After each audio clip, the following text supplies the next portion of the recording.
Welcome to the Genius Factory. Enjoy the video. You start by choosing the right mic and getting Audacity to see it. Plug the microphone or audio interface into your computer. Enable phantom power only if the mic needs 48V. In Audacity, go to Preferences and pick the input device and a 44, 1 or 48 kHz sample rate so your recording matches export needs. Position the mic 6 to 12 inches from the keyboard. Enable input monitoring, and then adjust gain until peaks hit roughly -6 decibels. Now do a short test take.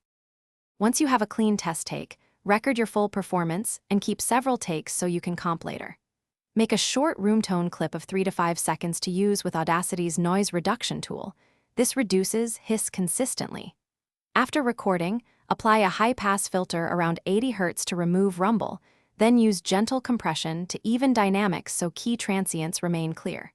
If you need to align or trim takes, use labels and the selection tool to splice together the best keystrokes without changing timing.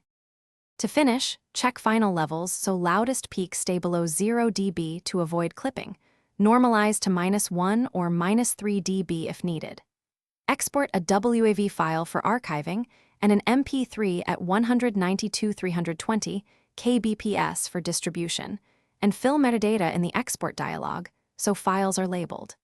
Save the Audacity project for future edits. If you run into trouble, no input or distorted sound, verify OS microphone permissions, confirm